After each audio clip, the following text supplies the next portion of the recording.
What is up, you guys? It's your boy Straight Up here. We're back at it again with another reaction video. Good morning, good afternoon, good evening to whatever time you're watching this. So, to the few people who watch these videos that I post, we're going to be reacting to Donut Media again. This is Nissan GTR. Everything you know to get up to speed on the Nissan GTR. So yeah, let's just watch this. If you haven't already, please do subscribe to the channel to wait for the algorithm. And without further ado, this is everything you need to know to get up to speed to the Nissan GTR.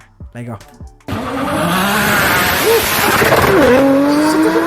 It's the twin-turbo, all-wheel drive Titan from Japan that turned the world on its head. It came, it saw, it conquered, then it did it again 5 more times. I've said it before and I'm gonna say it again. Donut might not exist without this car. This is everything you need to know to get up to speed on the Nissan Skyline GTR. Wait, you already did this. It was your first episode. Yeah, but it was like 5 minutes long and the coloring was really bad and we didn't even have a microphone or any lights. And honestly, you know what? Give me a minute. Oh, sure, yeah. Take your time. I'll be here. July 2017. July 2017. July 2017. It wasn't available to most of us for decades, but it's an icon around the world. How's that? How's your run, Dave? I like this. An evergreen star of video games and movies, though. Nissan Skyline. The lights, like his like explanation and all that, it's just so different.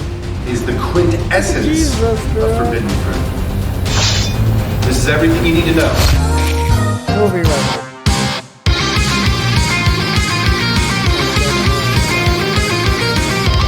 100 episodes. 100 episodes of Up to Speed. Nice. Thank you so much for watching and helping us grow faster and harder than we ever thought that we would. The GTR is such a special car to so many people that it only makes sense that we cover it again for episode 100, the way we should have from the beginning. The first Nissan Skyline GTR debuted in 1969. The brainchild of Nissan company man Shinichiro Sakurai. Born in Yokohama in 1929, Shinichiro was a no-nonsense man who expected the best from all of his employees. He was known to train freshman engineers by making them practice tracing lines from morning till quitting time for weeks. His reason was that if a designer who was trained in technical drawings could not see the point of drawing simple lines and gave up, they should not be designing cars. Sakurai-san had visited Europe and was inspired by the Formula One racers he saw in person. After getting back to Japan, the Prince Motor Company put him in charge of building a racing car for the company. This led to the GTR's predecessor, the Skyline 2000 GT. Being a perfectionist, he knew it could be better. So in '69, they dropped the GTR. The GTR was a handsome looking 4-door sedan with 4-door sedan. Sakurai had taken a detuned 2-liter straight 6 from the Prince R380 race car and stuffed it under the hood of the Skyline sedan. The Prince R380 was sort of like Japan's version of the GT40, but instead of being designed to beat Ferrari at Le Mans, it was designed to beat Porsche in the Japan Grand Prix. It was a big deal for Nissan. It was a big deal for Japan to put that winning engine in a passenger car. Keep in mind that sports sedans like this really didn't exist back then, unless you count the muscle cars that were at their peak in America at the time, but those couldn't really handle. The GTR, on the other hand, well, it could. With 160 buff as can be horses and semi-trailing arm suspension, the Skyline GTR was an absolute maniac on the track. It racked up 49 dubs. It also earned wins, not podiums. 49 wins. Itself a cute little nickname. It was Boxy or Hako in Japanese. It was a Suka or Skyline in Japanese. Hakosuka. Hakosuka! With so many wins right out the gate, Sakurai-san knew he found a winning formula. Little car, big engine, can't lose. The 1971 GTR Coupe had a shorter wheelbase and was wider than the previous model and looked more aggro too. Shorter and more aggressive looking. Looks like a muscle Sounds like car. my brother Lars. American the Coupe muscle car. also came with wider tires and a rear spoiler. There was no mistake. This Nissan was a true sports car. Shinichiro overhauled the GTR entirely in 1972, this time adopting some muscle car fastback flavor. Thanks to a strange marketing campaign featuring two fun-loving kids named Mary and Ken. これがケンとメリーのスカイライン。 This GTR is often That is so sexy. referred to as the Ken Mary. Unlike the Ken previous Mary. cars, this GTR was not available in four-door form. Just so everybody knows, the Skylines at the time were available with 4 doors, just not the GTR. Even though it looked like a muscle car designed by the Ram Chargers, Ram Chargers! The Ken Mary sure didn't drive like one. It was available with front and rear disc brakes, which was pretty uncommon for the time. Unfortunately, Nissan was only able to pump out 197 of these pups because of a little thing called the gas crisis. Then, in Listen to that 1984, thing. Sakurai's son had fallen ill and was unable to complete the design of the next generation Skyline. He gave the assignment to the only man he trusted with the task, an engineer named Nagamori Ito. Ito-san had been a student of Shinichiro for years and was ready to do his mentor proud. The next Skyline, the R31, was slated for release in 1985. This one looks more like a modern one, you know. 10 years before Post Malone was born. Coincidence? There's no such thing as coincidence. Sakurai's son was a legendary figure in the Japanese auto industry at this point, a man who was known to call the Skyline his alter ego, and Naganori had to finish designing his successor while his boss was in the hospital? What was a young man to do?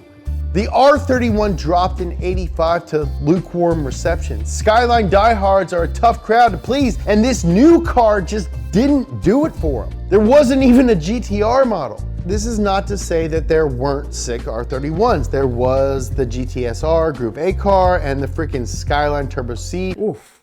Okay. Freaking sick. Anyway, back to the story. Feeling that he had shamed himself and brought dishonor to his mentor, Ito-san went back to the drawing board and got working on a true successor to the cars that Sakurai-san had made a worldwide phenomenon. The next GTR would be designed with one objective in mind, in 2 phases. Dominate the Japanese Touring Car Championship Group A division, then take over the world. The new engine would also be turbocharged, but also had a larger stroke than the previous RB25. They called it the RB26DETT. Welcome to the world, you legend, you. Ito-san and the team dreamed up a new body to tuck this new engine under. The new and improved R32 GTR was a sporty but understated looking new coupe. When they married the new chassis and the new drivetrain together, something new and amazing happened. The new car was a new level of new good. They called it great. Starting in 1989, the R32 GTR race car was entered into the Japanese Touring Car Championships Group A, the series it was designed to dominate. A member? So how'd it go? Out of all 29 races it entered, It won. the R32 Yeah. won every Okay. single Go on. one of them. Whoa! No way! I know. You know that blue Calzana car from Gran Turismo 4? It won both the 1990 and 1994 JTCC championships, cementing it as the most famous R32 of all race cars. In 1990, the R32 went over to the Nürburgring and ran in the 24-hour race and won. It went to Spa and won there. It went to Macau and you guessed it, it won there too. But the R32's most impactful victories were still yet to come. Gibson Motorsport was a private racing team based in Australia and specialized in Group A and Group C Nissans. In 1990, Gibson got their hands on a Nismo-tuned R32 race car. Unnecessary parts like the air conditioning, anti-lock brakes, and rear windshield wiper were taken off. Homologation rules mandated that Nissan built 500 of these things for sale to the public. Gibson was used to building the rear-wheel drive R31 Skyline and found that parts for the new all-wheel drive car would be way more expensive during the build process. Gibson racked up a tab of over $1 million with Nissan. That's slightly less than I make for every episode of this show. And they couldn't afford to do that every season, so Gibson decided they would just build Nissan parts themselves. By the end of their run with the GTR a few years later, only the body, front and rear cross members, and the engine block were built by Nissan. Gibson built everything else. They also build the sickest guitars. Gibson Motorsport and the Nissan GTR won the ATCC Group A Championship in 1990, 1991, and 1992. The absolutely crushing victories earned a nickname for those monstrous Nissans. They were titans from the land of the rising sun who smashed anything in their path. Godzilla. From then on, the GTR would be known as Godzilla. The GTR achieved its last victory in Australia in the 1992 Tui 1000 at Bathurst. After a controversial red flag finish, the bright red Winfield R32 sat in the winner's circle for the last time. People were getting tired of seeing Nissans win all the time. So, for the 1993 season, the ATCC changed its rules, heavily favoring the V8 powered Fords. Regardless, Naganori Ito, his team, and Gibson Motorsport had achieved Nissan's goal of reclaiming the performance throne. The R32 GTR was a great car, no doubt, but at this point in the story, it shouldn't be a surprise that Nissan wanted the GTR to be even better. The GTR team was now led by Kozo Watanabe. Yo, there wasn't a better man for the job. Remember that Japanese Grand Prix back in the 60s? Well, a young Kozo was at the very first one and saw that old prince get defeated by the British and Italian race cars. It was literally his destiny to lead the GTR team. It is my destiny to lead the GTR team. While testing the R33 prototype at the Nürburgring, engineer and test driver Hiroyoshi Kato welded brace bars underneath the car to harden the dang thing up. The bodywork was also much smoother, looking downright slippery in comparison to the R32's relatively boxy presence. The R33's wheelbase was 4 inches longer and an inch wider than the previous gen. Turns out, the longer wheelbase was a good thing. The R33 was more stable at high speed, and the reworked aerodynamics reduced lift in the front by nearly half. The new GTR had a redesigned all-wheel drive system that could better split the torque between all four wheels, which all but solved the understeer problem of the previous car. The rear wheel steering system was also upgraded with electric servos, which could be adjusted on the fly faster and more accurately than the old hydraulic system. A lot of people think the R33 is a facelifted R32, but that's not the case. The R33 was 20 seconds faster than the R32 around the Nürburgring, with a time of 7 minutes, 59 seconds, making it the first sport coupe to go around that track in under 8 minutes. There were tons of special edition R33 GTRs. There was the super limited Midnight Purple option, supposedly named for the infamous Midnight Club Street Racing Syndicate. Then there was the Spec B, which featured stiffer suspension and an active rear differential which locked under acceleration and opened up when off the gas, making sharp turns easier. Then there was the Le Mans, or LM, which had its all-wheel drive system removed. And a more powerful 400 horsepower engine. They only made 3 of these things. 2 were race cars that competed in GT1 racing, and 1 road car which now lives in Nissan headquarters, AKA my house. Confusingly, the next special edition was the Nismo LM Limited, which was not the LM. The LM Limited was built in celebration of Nissan entering the LM edition cars at Le Mans. The LM Limited had special blue paint, carbon rear spoiler, cooling ducts, and some commemorative decals. They also made some V-Spec LM Limiteds, and I'm The names. officially getting dizzy. The coolest R33 of all was the GTR 400R. R is for racing. Instead of the RB26 like all the rest of the GTRs, this special edition had a custom RB bored and stroked out to make. Are you serious, dude? Nah, come on. It's 100th episode. Yeah, dude, go ahead. More power, baby! Yeah! Do with me! More power, baby!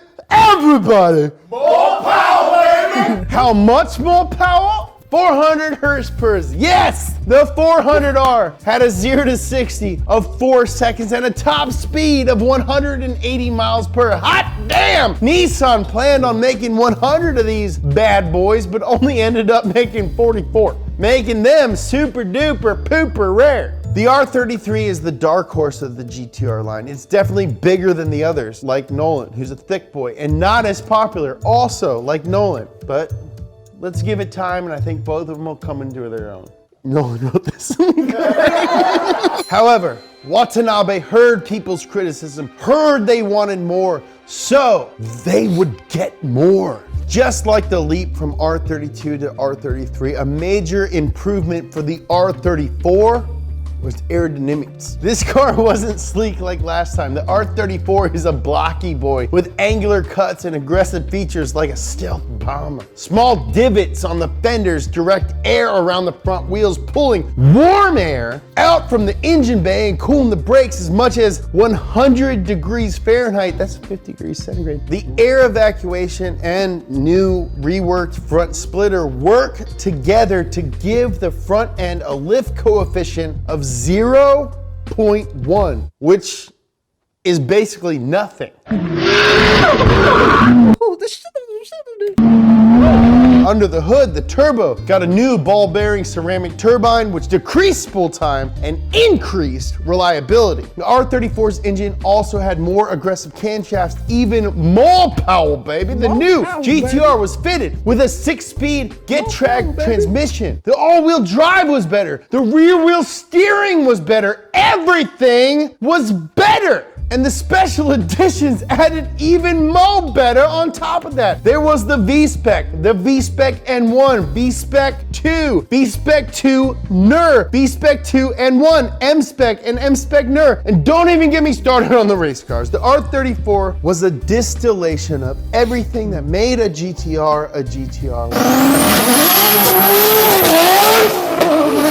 So, in 2001, Nissan unveiled the GTR Concept. Unlike the previous GTR models, this car would not be a souped-up Skyline, but its own thing entirely. The design The back end on that one. would not be a souped-up Skyline, but its own thing This back end is such a GTR, like, such a GTR signature. entirely. The newer one. The design team for this concept was led by Hiroshi Hasegawa, who had worked on the Silvia S13, S14, and the R34. The concept square shape and broad wheel arches were penned to look like the shoulders of a friggin' samurai. The taillights are definitely GTR. The only major deviation from the design, if you think about it, were the headlights, which had a modern, more vertical, Z-like look. The new GTR or R35 hit the market in 2007. No longer was the GTR powered by the RB26. It had done its task well, but it was time for something different, something new. The The VR38 DETT is an all aluminum twin turbocharged V6. Every engine is assembled by hand in a clean room, and only the most experienced Nissan mechanics are allowed to work there. There's only 4 guys with 100 years of combined experience between them building the engines for every GTR, and they deserve recognition. I apologize if I butcher your name. Tsunemi Oyama, Nobumitsu Gozu, Izumi Shioya, and Takumi Kurosawa. Thank you, gentlemen, for building this engine for us to enjoy. The VR38 initially made 480 horsepower. That wasn't super powerful, but when has the GTR ever been about raw power? I'll give you a hint. Never. The VR was hooked up to an updated version of Nissan's Altezza system that prioritizes rear grip this time around. The combination of power and truly unbelievable all-wheel drive grip made the GTR one of the hardest launching cars in history, achieving 0 to 60 in a lightning fast 3.2 seconds. Performance like that made the GTR a YouTube mainstay with thousands of videos showing off cars at blistering speed.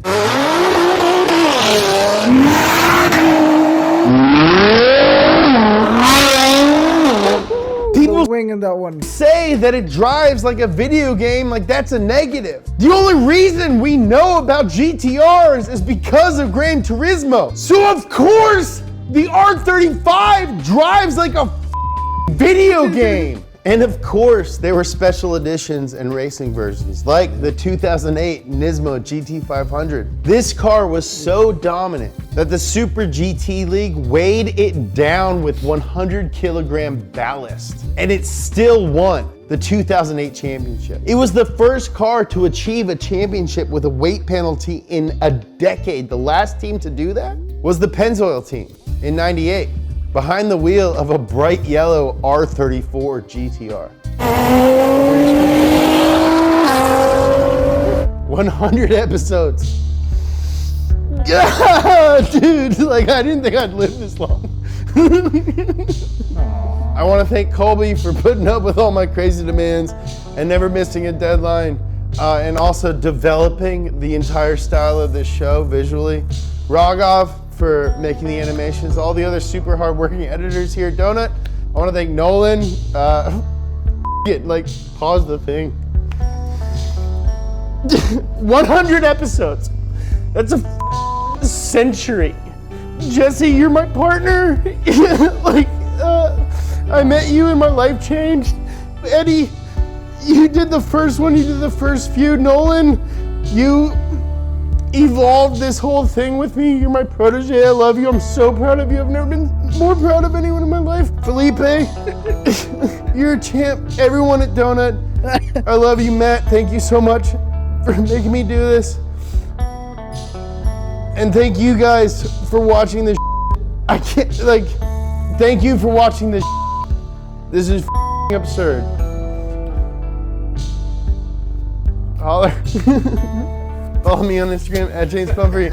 Alrighty then, that was that. If you like the video, please like the video, share this to your family and friends. Follow Donut Media fans. If you have any comments, put it down there in the comment section down below. Subscribe to the channel if you haven't already. But that will be it for this one though. Thank you very much guys for watching. Until next time folks. Bye bye.